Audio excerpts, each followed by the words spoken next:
Welcome to Spelling Bee Ninja, the podcast dedicated to helping you sharpen your English skills.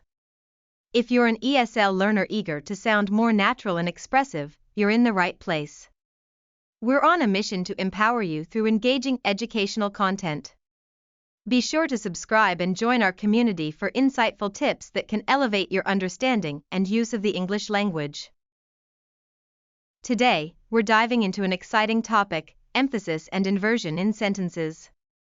English is not just about following the rules of grammar, it's also about making your speech and writing dynamic and engaging.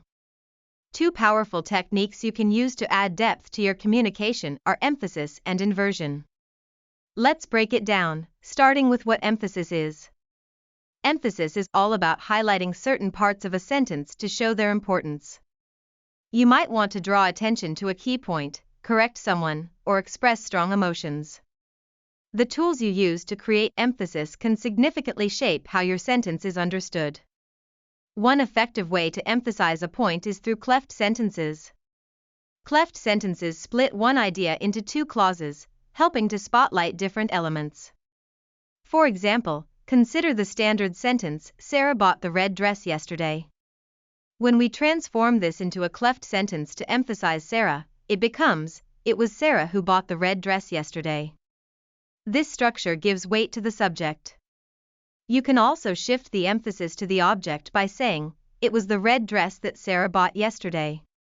It's a powerful tool for making your message clearer and more assertive, particularly in formal writing or speeches. Another way to add emphasis is through what clauses. If we take the sentence, "I need a break," we can elevate its focus by saying, "What I need is a break." This method shines a light on what is truly required. Similarly, if we start with "She enjoys painting the most," we can highlight the activity with, "What she enjoys the most is painting." These structures do a wonderful job of highlighting the object of a sentence. In addition, there are certain words that can enhance your statements, making them stronger and more convincing. Words such as really, do, does, did, actually, indeed, so, and such can add that extra punch. For instance, you might say, "I really like your idea," or "He did finish the work on time." Notice how these small changes shift the tone and assertiveness of the original sentence. Now that we've explored emphasis, let's move on to inversion. Inversion refers to changing the typical order of words in a sentence, usually placing the verb or auxiliary verb before the subject. In standard English, the order is typically subject, verb, and then object. But with inversion, we can break this pattern for various purposes, particularly to draw attention to specific elements, add style, or create a level of formality. A common point for inversion occurs after negative expressions. Negative expressions like never, seldom, and hardly require inversion at the start of a sentence. For instance, if we say, "Never have I seen such a beautiful sunset," the inversion emphasizes the stunning nature of that sunset. Another example would be, "Hardly had I arrived when the meeting started," which puts the verb before the subject and provides a sense of immediacy. Additionally, you might encounter inversion after the phrases "so" and "such." By starting with "So beautiful was the view that we stayed there for hours," we create a poetic emphasis on the beauty of the view. Similarly, "Such was his anger that he couldn't speak" achieves a similar effect. In both cases, the inversion colors the sentence formal and dramatic. Another interesting aspect of inversion is within conditional sentences that don't use if. For example, you might say, "Had I known, I would have helped." This structure creates a level of sophistication and is more frequently found in formal or literary contexts. Similarly, "Should you need assistance, let me know" simplifies our conditional into a more stylish form. Sometimes, we might also see inverted phrases that indicate place or direction at the beginning of a sentence. Phrases such as "Here comes the train," or "Out jumped the cat" change the usual order, adding an element of surprise or excitement. These constructions are especially engaging in storytelling or descriptive writing. So when should you use emphasis and inversion? Well, they're great techniques for adding variety to your writing or speech. They're also useful for highlighting significant ideas or helping your communication sound more formal. However, remember that overusing inversion, especially in casual conversation, can sound a bit unnatural. Native speakers typically only use these constructions when they fit the tone of the discourse. Understanding when to appropriately apply these techniques can significantly improve not just your writing but your speaking skills as well. Now, let's take a moment to put this into practice. Consider the sentence, "It was at the museum that we met the director." The emphasis in that sentence is on "at the museum." It's all about where that important meeting took place. Here's another example. Take the sentence, "He found the key in the drawer." How can we transform it to emphasize where he found the key?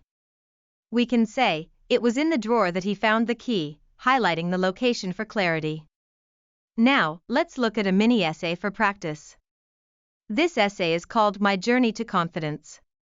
Keep an eye out for examples of cleft sentences, what clauses, emphatic auxiliaries, and inverted structures as you listen. Never in my life had I imagined I would speak English in front of a crowd. It was during my exchange trip to Canada that everything changed. What helped me the most was my teacher's constant encouragement. I had always been shy about my accent. People didn't laugh, but I believed they might. That fear kept me silent for years. It was only after weeks of practice that I finally raised my hand in class. And speak I did.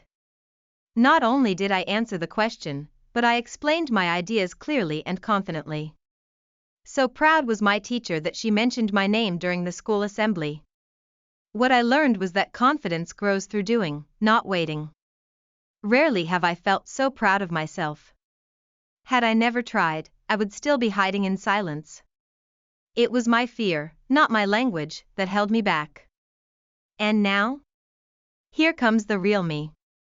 In this passage, you can find great examples of the structures we discussed. Inversion plays an essential role, particularly through the use of negative adverbials and conditionals, while emphasis is brought through cleft sentences and what clauses. All these elements work together to convey a personal story of growth and triumph. Today, we explored two fantastic techniques in English, emphasis and inversion. Emphasis helps to highlight key points and make your sentences more striking, while inversion changes the usual word order for effect. Both tools enhance clarity and engagement, making your communication richer and more expressive. When used appropriately, they not only improve formal writing but also make casual conversations more interesting. Thank you for joining us today on Spelling Bee Ninja. We hope you found this lesson on emphasis and inversion helpful and that you feel inspired to incorporate these techniques into your own speaking and writing. Keep practicing, and don't hesitate to revisit this lesson when you need a refresher. Until next time, keep exploring the beauty of the English language, and remember, every word counts on your journey to fluency.